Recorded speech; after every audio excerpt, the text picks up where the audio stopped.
ایران اب مسلسل امریکی بیسز کو ہدف بنا رہا ہے۔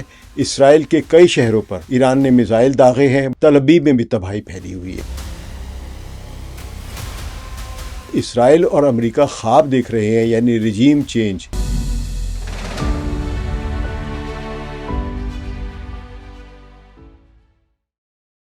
ثقلین امام کا سلام قبول کیجیے۔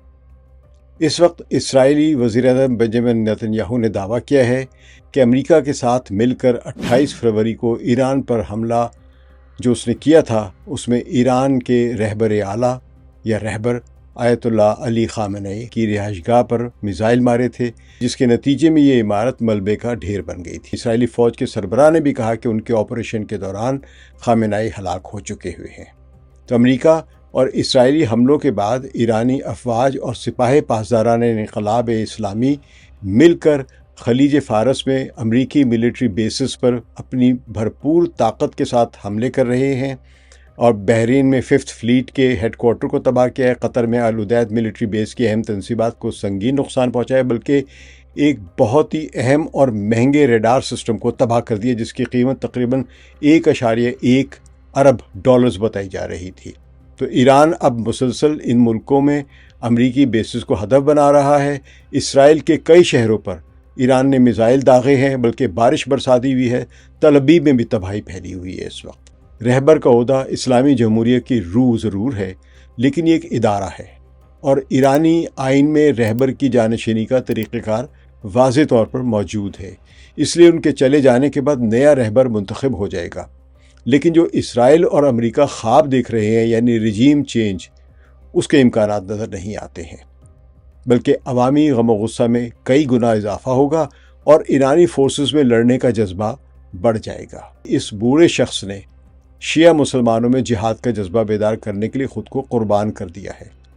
یہ ممکن ہی نہیں کہ انہیں معلوم نہ ہو کہ امریکہ اور اسرائیل آج حملہ کریں گے یا کل، اور یہ بات بالکل واضح تھی۔ تو خامنئی جو 80 برس کے ہو چکے ہیں، انہیں مرنا تو تھا، بلکہ آپ یوں کہہ رہے کہ 86-87 برس کے ہو گئے تھے۔ تو یہ عمر لوگوں کے مرنے کی ہوتی ہے، اور وہ عام طور پہ قدرتی موت کے ساتھ مرتے ہیں، طبعی موت پہ بستر میں مرتے ہیں۔ لیکن خامنئی نے شہادت چنی، اور اگر وہ کسی بنکر میں جا کر چھپتے تو شاید بچ سکتے تھے، لیکن انہوں نے اپنی قوم کو یہ سبق دیا کہ موت برحق ہے، اور عزت کے ساتھ جینا ذلت کی موت سے کہیں بہتر ہے۔ حال ہی میں ایک انڈین ٹیلی ویژن چینل انڈیا ٹوڈے کے سٹیج پر ایران کے وزیر خارجہ عباس عراقچی کو ایک ایسے سوال کا سامنا کرنا پڑا جس نے مغربی انٹیلیجنس ایجنسیوں اور مشرق وسطیٰ کی بادشاہوں کو یکساں طور پر تشویش میں مبتلا کر رکھا ہے۔ اور وہ سوال یہ تھا کہ جب یہ 86-87 سالہ رہبر معظم جو ہیں، یعنی سپریم کمانڈر آیت اللہ علی خامنئی موجود نہیں ہوں گے تو پھر کیا ہوگا؟ یعنی کوئی ایران ڈھہ جائے گا، ختم ہو جائے گا۔ عراقچی کا جواب پرسکون، درست اور انتہائی نپا-تولا تھا۔ انہوں نے وضاحت کی کہ یہ معاملہ ایران کے دستور یعنی آئین میں واضح طور پر فراہم کر دیا گیا ہے۔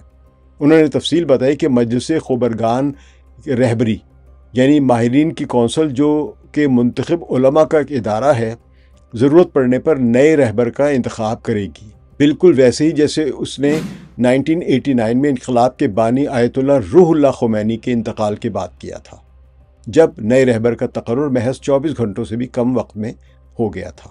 انہوں نے اس بات پر اصرار کیا کہ اسلامی جمہوریہ افراد پر منحصر نہیں ہے، بلکہ یہ ایک میکینزم ہے، ایک سسٹم ہے، یعنی اچھی طرح سے قائم شدہ طریقہ کار پر قائم رہے گا اور قائم ہے۔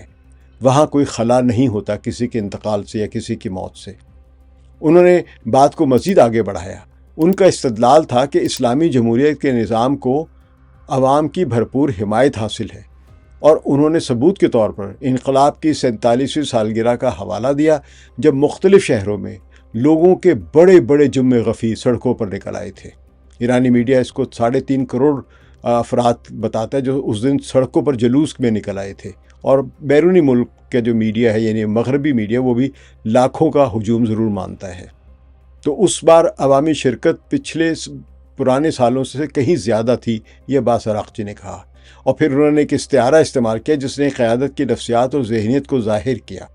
انہوں نے کہا کہ جس طرح جنگ میں کمانڈروں کے ہٹتے ہی فوری طور پر ان کے جانشین جگہ لے لیتے ہیں اور دفاع کا عمل بغیر کسی تعطل کے جاری رہتا ہے، بالکل اسی طرح اگر ضرورت پڑی تو رہبر کی جانشینی کا عمل بھی بغیر کسی مشکل کے انجام پائے گا۔ سید علی حسینی خامنائی یہ اپریل 1939 میں مشہد میں پیدا ہوئے تھے۔ وہ کسی شاہی خاندان یا مراعات یافتہ طبقے میں پیدا نہیں ہوئے، بلکہ وہ ایک مذہبی علم و دانش اور ایک زہد یا نمازیں پڑھنے والے ایک سادہ دنیا میں پلے بڑے ہیں۔ ان کے والد ایک کم آمدنی والے عالم دین تھے، اور ان کی ابتدائی زندگی کو اکثر تقویٰ اور غربت سے تعبیر کیا جاتا ہے، اور یہ وہ بیانیہ ہے جسے ایرانی ریاست اکثر پہلوی شہنشاہیت کی شاہانہ عیاشیوں کے برعکس پیش کرتی ہے جو انقلاب سے پہلے قائم تھی۔ یعنی یہ سادہ لوگ تھے، عوام دوست لوگ تھے۔ تو ایک نوجوان طالب علم کے طور پر خامنائی قم منتقل ہو گئے، جہاں انہوں نے نامور علماء سے تعلیم حاصل کی، جن میں وہ کرشماتی اور انقلابی شخصیت بھی شامل تھیں جو بعد میں انقلاب کی قیادت کرنے والی تھی، یعنی روح اللہ خمینی یہ ان کے اساتذہ میں سے تھی۔ تو خامنائی صرف مذہبیات کے یا الہیات کے طالب علم نہیں تھے، بلکہ وہ انقلاب کے طالب علم بن گئے، سیاست میں حصہ لینا شروع کر دیا، اور 1960 اور 1970 کی دہائیوں کے دوران انہوں نے شاہ کی بدنام زمانہ خفیہ پولیس جو تھی ان کی ساواک، اس نے کئی بار ان کو گرفتار کیا۔ انہوں نے قید و بند اور جلا وطنی کی سختیاں جھیلیں۔ ان تجربات نے ان کے عالمی نقطہ نظر کو گہرا ایک رنگ دیا، ایک سیاسی رنگ دیا، اور ایک کمٹمنٹ پیدا کی۔ ان کے اندر مغربی مداخلت کے خلاف ایک گہرا شک پیدا ہوا، اور یہ یقین پختہ ہوا کہ علماء کو ریاست کو صرف مشورے نہیں دینے چاہیے بلکہ اس کی قیادت بھی کرنی چاہیے۔ جب 1979 میں انقلاب برپا ہوا تو خامنائی اس تبدیلی کے مرکز میں تھے۔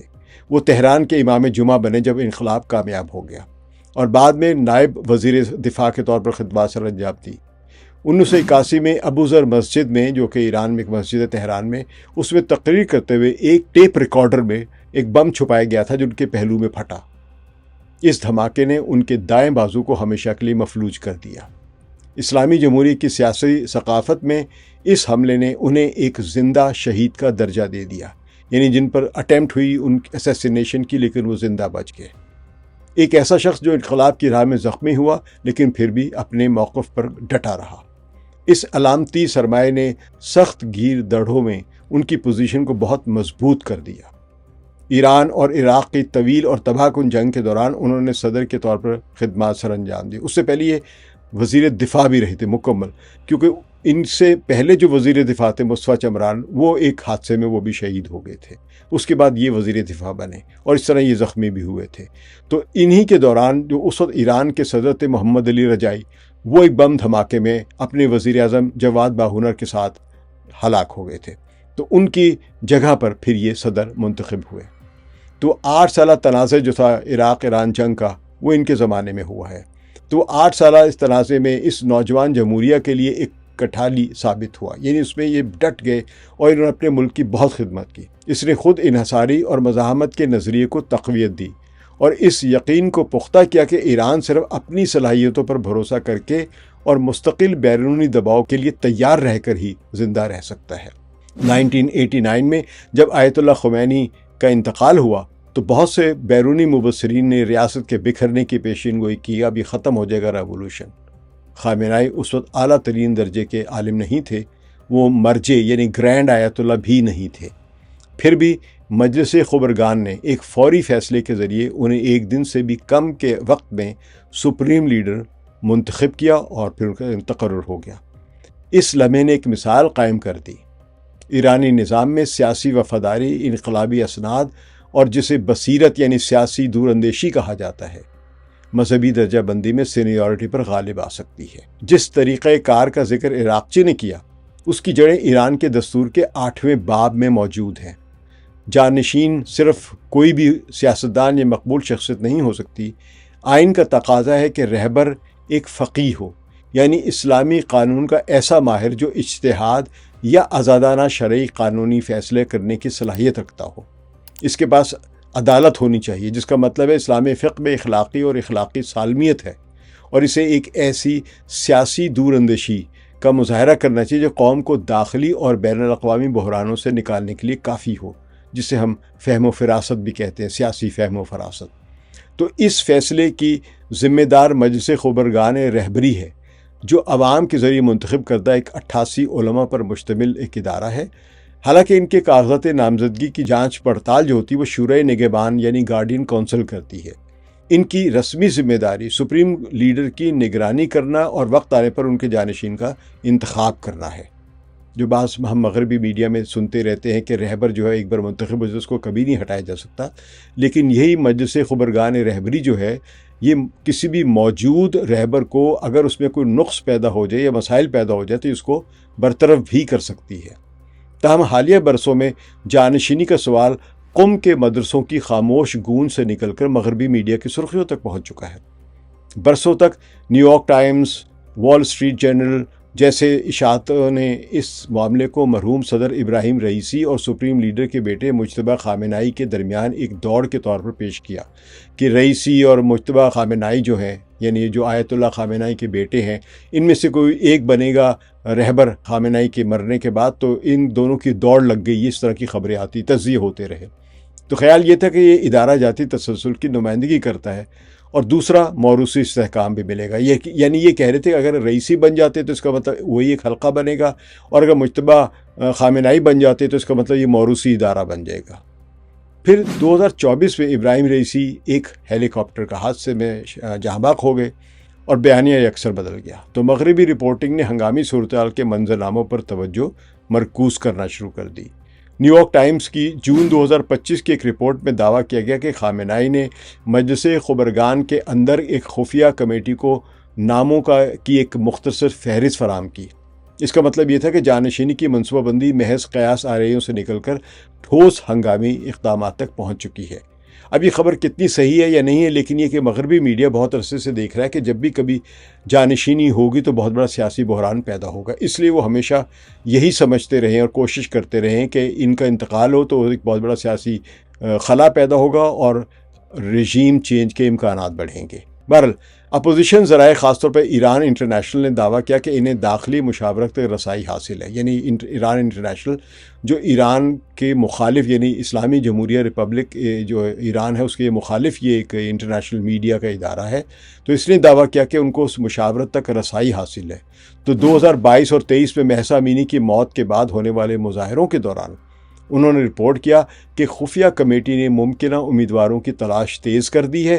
جن ناموں کا کثرت سے ذکر کیا جا رہا تھا ان میں علی رضا عرافی شامل ہیں جو رہبر کے قابل اعتماد اور مجلس خبرگان کے نائب چیئرمین ہیں، ہاشم حسینی بوشہری جو قم کے مذہبی حلقوں میں گہرے اثر و رسوخ رکھنے والے عالم دین ہیں، اور محمد مہدی میر باقری جو اپنے سخت گیر نظریات اور academics of the Islamic revolution نامی ادارے سے وابستگی کے لیے جانے جاتے ہیں، یعنی ریولوشن کے ساتھ بہت ہی کمیٹڈ انٹلیکچوئل قسم کے آدمی ہیں۔ سپاہی پاسداران جو ہے، یعنی IRGC جس کو ہم کہتے ہیں، یا پاسداران انقلاب اسلامی جو ہے، یہ ایک طاقتور فوجی اور اقتصادی قوت بن چکی ہے۔ کسی بھی منتقلی میں فیصلہ کن کردار یہ ادا کرے گا پاسداران کا حلقہ۔ اس نقطۂ نظر سے اگر ایک کلیدی سوال یہ نہیں کہ ان کو کون نامزد ہوتا ہے، یعنی کوئی بھی آدمی آ جائے، بلکہ یہ ہے کہ کون IRGC کی ادارہ جاتی خود مختاری کی ضمانت دے سکتا ہے اور داخلی بے چینی یا بیرونی دباؤ کے نظام کو غیر مستحکم کرنے سے روک سکتا ہے۔ یعنی ایسا کون سا لیڈر منتخب ہو جو IRGC کو انڈیپینڈنٹ رہنے دے جس طرح وہ آپریٹ کر رہی ہے، اور ساتھ ساتھ کون ایسا رہبر بنے جو بیرونی دباؤ کے سامنے ڈٹ کے کھڑا ہو جائے۔ تو یہ مغربی میڈیا کے تجزیے ہیں، یہ ایران کے تجزیے نہیں ہیں۔ ایران کے اندر جانشینی پر بحث کو روایتی طور پر ایک حساس معاملہ سمجھا جاتا رہا ہے جسے اکثر قومی سلامتی کا مسئلہ قرار دیا تھا۔ یہ مغربی میڈیا ہے، لیکن سرکاری میڈیا جو ایران کے جیسے کہ ارنا ہے اور فارس نیوز ہے، انہوں نے تاریخی طور پر رہبر کی صحت یا مستقبل کے بارے میں قیاس آرائیوں سے ہمیشہ گریز کیا ہے۔ پھر بھی 2024 کے اواخر اور 2025 میں ایک بڑی نازک سی تبدیلی آئی تھی جب خود خامنہئی نے مجلس خبرگان کو مشورہ دیا کہ وہ ضرورت پڑنے پر تیزی سے جانشین منتخب کرنے کے لیے تیار رہیں، تو مقامی میڈیا نے محتاط انداز میں ان کے الفاظ کو دہرانا شروع کر دیا۔ اب اس سے یہ ظاہر ہوتا ہے کہ وہاں پہ کوئی اس پر بحث کرنا خطرناک یا سیکیورٹی ریزن نہیں سمجھا جاتا ہے، بلکہ مغربی میڈیا کے اپنے اپنے انداز سے سوچنے کے۔ ظاہر ہے ایک آدمی اگر موجود اپنے عہدے پر اور اس کے جانشین کی باتیں ہوں گی تو کہیں نہ کہیں اندرونی سطح پر یہ بحث ضرور ہوتی ہوگی ان کی جگہ پر کون آئے گا، کس کو لیا جائے گا، کس کو منتخب کیا جائے گا۔ لیکن یہ عوامی سطح پر بحث اس لیے نہیں کی جاتی کہ جس طرح آج کون پاکستان میں یہ بحث کرے گا کہ پاکستان کے شہباز شریف اگر مر گئے تو کون وزیر اعظم بنے گا. اس پر آپ روزمرہ گفتگو نہیں سنتے ہیں. کوئی کر سکتا ہے بات، کوئی نہیں کرے گا. تو اس وقت تہران ٹائمز جیسے اخبارات نے اس کے خلاف ایک بیانیہ شروع کیا جسے موروثیت مخالف کہا جاتا ہے. انہوں نے ان تجاویز کو، جو کہ میں نے عرض کیا کہ ایران انٹرنیشنل جیسے ذرائع نے جو شائع کیا تھا، تو انہوں نے ان تجاویز کو مسترد کر دیا کہ مجتبیٰ خامنہئی اس عہدے کے وارث ہو سکتے ہیں، اور ایسے دعووں کو مغربی نفسیاتی جنگ قرار دیا جس کا مقصد اسلامی جمہوریہ کو ایک بادشاہت کے طور پر پیش کرنا ہے، وہی نظام جسے اس نے 1979 میں اکھاڑ پھینکا تھا. انہوں نے اصرار کیا کہ خون کا رشتہ نہیں بلکہ آئینی طریقہ کار ہی قیادت کا تعین کرے گا.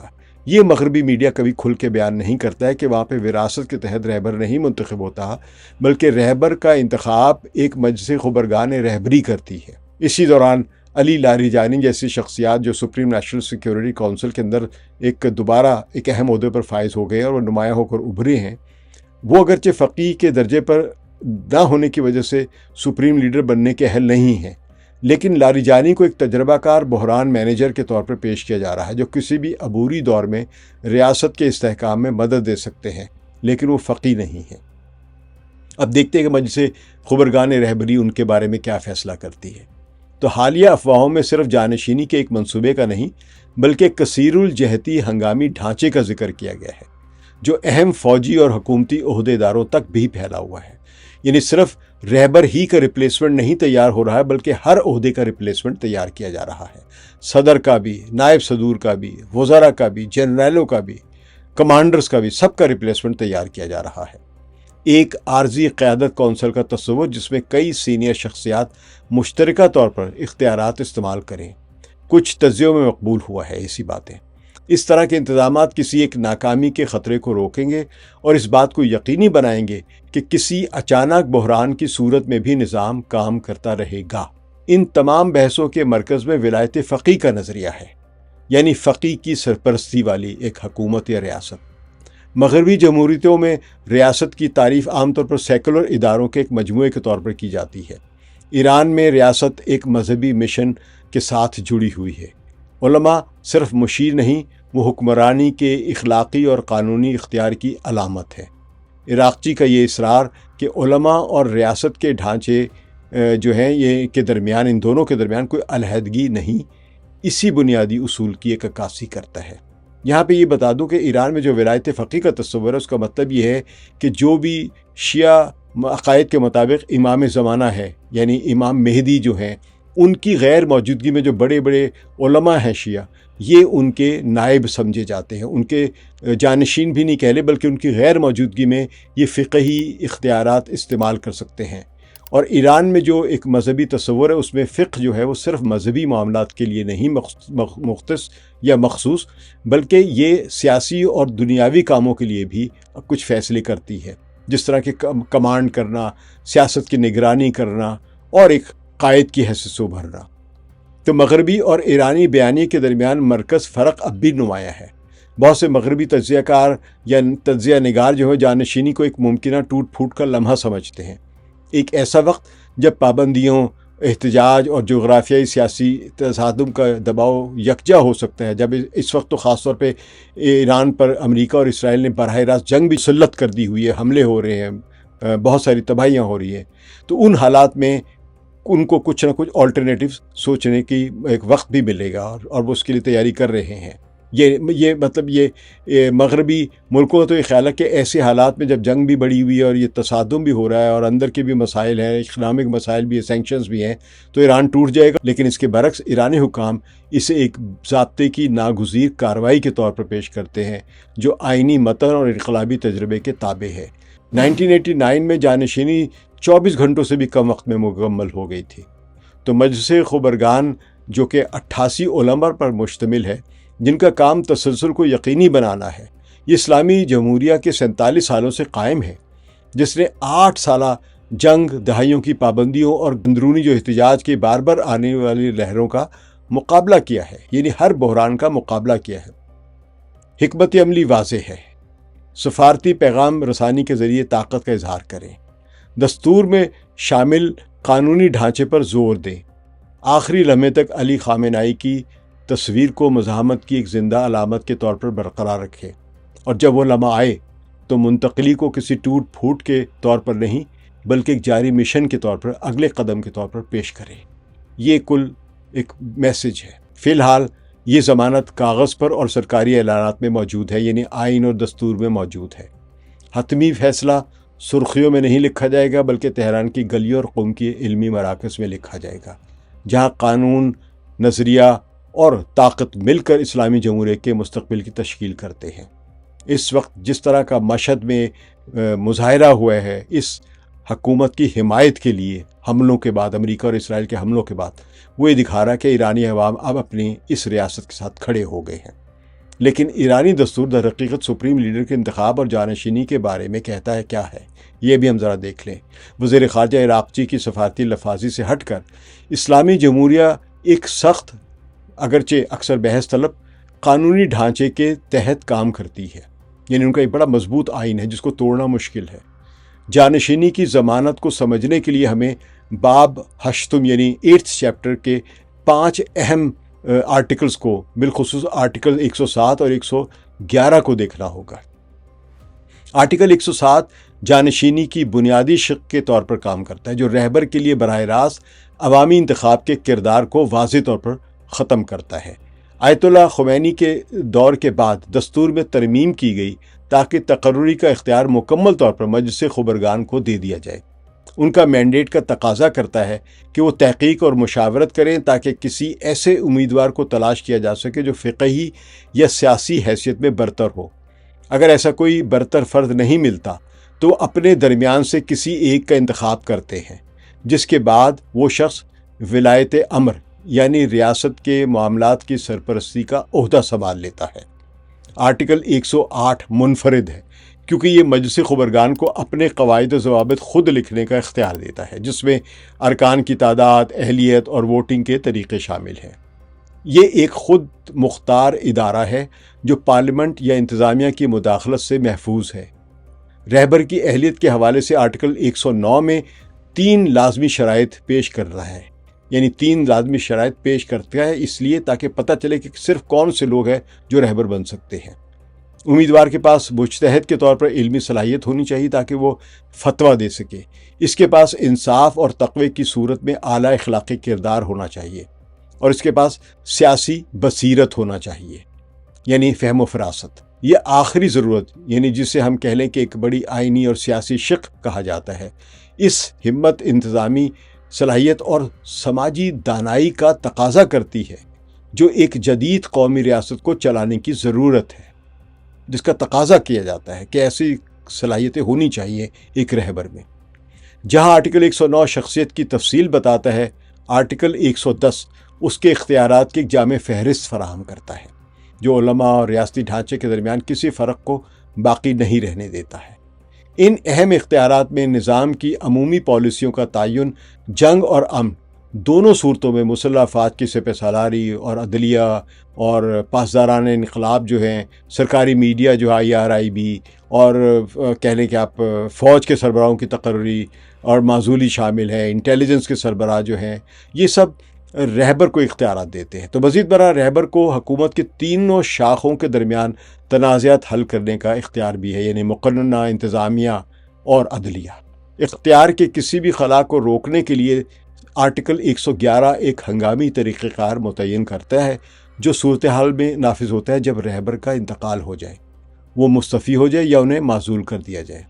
جب تک نیا مستقل رہبر منتخب نہیں ہو پاتا، ایک عارضی مجلس قیادت ذمہ داریاں سنبھال لیتی ہے جس میں صدر مملکت، سربراہ عدلیہ اور نگہبان کونسل کا ایک فقی شامل ہوتا ہے۔ اگرچہ اس کونسل کے اختیارات محدود ہوتے ہیں اور یہ نہ ریفرینڈم کرا سکتی ہے اور نہ ہی وزراء کو برطرف کر سکتی ہے، تاہم یہ اس بات کو یقینی بناتی ہے کہ بحرانی حالات میں بھی ریاست کا نظام چلتا رہے گا۔ اگرچہ یہ آرٹیکلز ایک واضح قانونی نقشہ فراہم کرتی ہیں، تاہم بہت سے ناقدین طاقت کے ایک ایسے دائرہ نما نظام کی نشاندہی کرتے ہیں جس میں نگہبان کونسل، جس کی توثیق خود رہبر کے زیر انتظام نظام کے ذریعے ہوتی ہے، وہ مجلس خبرگان کے امیدواروں کی جانچ پڑتال کرتی ہے، اور پھر یہی مجلس خبرگان جو رہبر کا انتخاب کرتی ہے۔ تو ریاست کی نظر میں یہ نظریاتی خالص پن کی ایک یقینی ضمانت ہے، یعنی پیورٹن رکھنا اس کو، جبکہ ناقدین اسے ایک بند دائرہ قرار دیتے ہیں۔ بالآخر یہی وہ منظم اور آزمودہ طریقہ کار ہے جو جنگی حالات میں قیادت کی منتقلی کے لیے وضع کیا گیا ہے، تاکہ اگر کمانڈر تبدیل بھی ہو جائے تو سمت برقرار رہے۔ اسی طرح اگر رہبر چلے بھی جاتے ہیں تو نیا رہبر جو آئے گا سمت وہی برقرار رکھے گا۔ رجیم چینج کا جو تصور ہے، جو خواہش ہے، وہ پوری نہیں ہوگی۔ ثقلین امام کو اجازت دیجیے۔ خدا حافظ۔